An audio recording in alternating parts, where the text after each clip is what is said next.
teman-teman, perkenalkan, nama saya Melinda Gita Lestari, NIM F1261201032, mahasiswi program studi pendidikan IPS Universitas Tanjung Pura. Di sini saya akan membahas tentang pengertian konflik, macam-macam konflik, resolusi konflik, dan kebudayaan Saprahan. Yuk kita simak. Pertama-tama, apakah teman-teman sudah mengetahui apa yang dimaksud dengan konflik? Secara umum, konflik merupakan suatu peristiwa atau fenomena sosial di mana terjadi pertentangan atau pertikaian, baik antara individu dengan individu, individu dengan kelompok, kelompok dengan kelompok, maupun kelompok dengan pemerintah. Konflik terbagi menjadi 3 macam. Yang pertama, konflik agama. Yang kedua, konflik etnis. Yang ketiga, konflik negara dan masyarakat. Konflik agama. Konflik agama merupakan suatu konflik yang terjadi antara kelompok yang mempunyai agama serta keyakinan yang berbeda. Sebagian besar masyarakat menilai bahwa agama sebagai salah satu tuntunan dan juga pedoman hidup yang harus diikuti secara mutlak, sehingga apapun yang berbeda dan tidak sesuai dengan agama yang mereka anut, maka akan dianggap sebagai masalah. Lalu itu akan memicu terjadinya konflik. Contoh dari konflik agama adalah konflik yang terjadi di Poso, di mana konflik antar dua agama tersebut telah terjadi selama bertahun-tahun. Konflik tersebut terjadi karena Poso pada saat itu dipenuhi dengan penduduk yang beragama Islam. Akan tetapi, seiring berjalannya waktu, banyak orang yang menganut agama Kristen masuk ke wilayah Poso dan menjadi dominan. Tapi pada akhirnya konflik tersebut bisa diselesaikan melalui mediasi. Konflik etnis. Konflik etnis atau perang etnis adalah sebuah konflik bersenjata antar kelompok etnis. Konflik tersebut kontras dengan perang saudara di mana hanya sebuah negara atau kelompok etnis tunggal yang bertarung satu sama lain, dan peperangan reguler di mana dua negara berdaulat atau lebih berkonflik. Kasus konflik yang bernuansa etnis di Indonesia seperti yang terjadi di Sampit, Kalimantan Barat pada tahun 2001. Konflik tersebut melibatkan etnis Dayak sebagai penduduk asli Kalimantan Barat dengan etnis Madura sebagai pendatang. Demikian pula antar Melayu dan Madura. Sebenarnya konflik yang terjadi disebabkan persoalan sepele atau kecil, misalnya perkelahian individu, pencurian, penganiayaan, dan pembakaran massa yang kemudian mengundang kelompok massa. Munculnya konflik dari persoalan pribadi hingga meluas menjadi konflik antar etnis ini dikarenakan oleh beberapa faktor. Meskipun ada yang menduga bahwa kasus Sampit merupakan konflik yang bernuansa agama, Madura yang beragama Islam sedangkan Dayak beragama Kristen dan sebagian beragama animisme, namun dugaan ini nampaknya sulit dibuktikan kebenarannya. Nuansa etnis memang lebih kental dibandingkan dengan faktor agama. Konflik negara dan masyarakat. Konflik negara dan masyarakat merupakan konflik yang terjadi karena faktor ketidakadilan politik, ekonomi, dan budaya. Contohnya seperti konflik yang terjadi di Aceh. Nah, menurut Bertrand dalam Ishak tahun 2013, konflik yang terjadi di Aceh merupakan konflik etnik karena basis gerakan sosial Aceh adalah etnis, maka ia disebut etnonasionalisme. Kemudian, meskipun Bertrand tidak berusaha mencari akar terbentuknya Aceh sebagai sebuah etnis dan mendefinisikan apa yang dimaksud dengan etnonasionalisme, namun demikian konflik yang terjadi di Aceh kecenderungan disebabkan faktor ketidakadilan politik, ekonomi, dan budaya.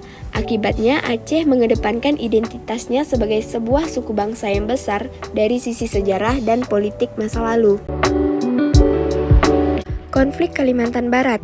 Syarif Ibrahim Al-Qadri pada tahun 2006 halaman 15 menggambarkan konflik di Kalbar sebagai sisi gelap dan menduduki ranking tertinggi dalam hal pertikaian antar komunitas di Kalimantan, sebagaimana dapat dilihat dari beberapa kejadian berikut ini. Pada tahun 1963 telah terjadi konflik sosial antar komunitas Cina keturunan atau Tionghoa dengan komunitas Dayak. Tahun 1967, anggota komunitas Madura Pedalaman dengan komunitas Dayak.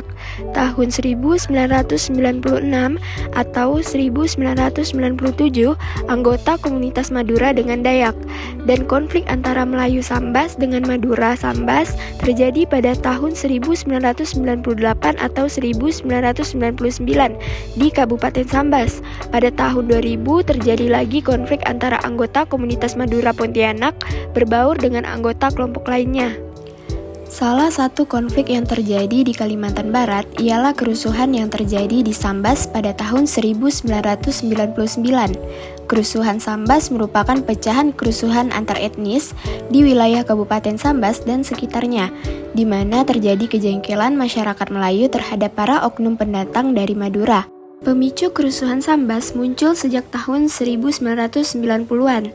Terjadi perselisihan yang terutama dialami oleh petani jeruk yaitu orang Melayu melawan perusahaan Bimantara Citra Mandiri atau BCM. Melalui pekerjaan sebagai petani jeruk, sebagian besar warga suku Melayu mendapatkan penghasilan yang cukup untuk memenuhi kebutuhan sehari-hari. Akan tetapi, setelah itu pasaran jeruk dimonopoli oleh pemerintah dan aparat. Mulai sejak itu, masyarakat Melayu mengalami krisis ekonomi yang hebat. Tidak berhenti di situ, warga Melayu juga terpaksa harus berhadapan dengan tekanan lain yang datang dari orang-orang Madura. Warga Madura datang ke Melayu dengan niat ingin mendominasi dan berkuasa dengan cara kekerasan. Dari tahun ke tahun, kedatangan warga Madura semakin bertambah dan sedikit demi sedikit mulai menggeser kependudukan warga Melayu, terutama di bidang ekonomi. Pekerjaan yang biasa dilakoni warga Madura juga tidak beda jauh dengan warga Melayu, yaitu sebagai petani dan buruh. Akibatnya, pekerjaan yang dilakukan oleh warga Madura sama dengan yang dilakukan orang Melayu. Oleh sebab itu, terjadi kasus perebutan sumber daya ekonomi, terutama tanah pertanian. Konflik antar kedua suku ini akhirnya pecah pada tahun 1999. Pada tanggal 17 Januari tahun 1999, seorang pria mencoba mencuri sepeda motor milik salah satu warga Melayu. Ia adalah Hasan. Setelah Hasan berhasil ditangkap, ia lantas dipukuli oleh warga sebelum akhirnya diserahkan ke Polsek Jawai. Selanjutnya, 3 orang warga Madura dari desa Sari Makmur mendatangi Polsek Jawai, lalu oleh polisi, Hasan diperbolehkan untuk pulang. Hasan kembali ke rumah dalam keadaan sudah babak belur. Kondisi ini lantas membuat keluarga Hasan merasa sangat marah. Tepat pada tanggal 19 Agustus tahun 1999, warga Madura dari desa Sari Makmur menyerang warga Melayu di desa Parit Setia. Akibatnya, 3 orang meninggal, diantaranya 2 orang Melayu dan 1 orang Dayak. Melihat kejadian tersebut, Camat Tebas berusaha mendamaikan keduanya, tetapi warga Melayu tidak menerimanya. Masih di bulan yang sama, di Selakau, Kalimantan Barat, terjadi aksi pembakaran dan penyerangan ke kampung orang Madura. Akibatnya, warga Madura segera mengungsi secara besar-besaran dari Kabupaten Sambas ke kota Pontianak. Dari konflik yang terjadi di Kabupaten Sambas pada tahun 1999 ini, maka perlu adanya peran resolusi konflik. Resolusi konflik sendiri merupakan salah satu cara untuk mengatasi perbedaan tujuan dan pendapat. Contohnya dalam bentuk kebudayaan, seperti kebudayaan Saprahan. Saprahan sendiri merupakan budaya makan bersama dengan cara lesehan atau bersila secara berkelompok dalam satu barisan. Biasanya satu kelompok terdiri dari 6 orang yang duduk saling berhadapan sebagai suatu kebersamaan. Tidak ada perbedaan menu masakan untuk sajian Saprahan antara rakyat biasa, pimpinan, dan pemuka-pemuka. Masyarakat duduk menghadap sajian Saprahan, makan dengan teratur, sopan, dan beradat. Tradisi makan Saprahan memiliki makna duduk sama rendah, berdiri sama tinggi. Prosesi Saprahan begitu kental dengan makna filosofis. Intinya, menekankan pentingnya kebersamaan, keramah tamahan, kesetiakawanan sosial, serta persaudaraan. Tradisi ini mengandung pesan toleransi dan perdamaian, menurut Marjito dan Juniardi tahun 2021. Tradisi makan nasi beramai-ramai di atas daun pisang atau wadah lain di lantai sering kita temui di berbagai daerah di Indonesia. Di beberapa daerah, Tradisi ini memiliki nama khusus, seperti mengibung di Bali, bancakan di Sunda, dan saprahan di Kalimantan Barat. Pada kesempatan ini, saya akan membahas tradisi makan bersama saprahan masyarakat Sambas, Kalimantan Barat. Sambas merupakan salah satu kabupaten di Provinsi Kalimantan Barat. Sejarahnya, Sambas merupakan salah satu kesultanan terletak di bagian pantai barat paling utara provinsi tersebut. Tradisi saprahan merupakan adat istiadat Melayu, diambil dari kata dalam bahasa Arab. Menurut kepercayaan masyarakat setempat, berarti sopan santun atau kebersamaan yang tinggi. Tradisi ini mengandung semangat duduk sama rendah, berdiri sama tinggi.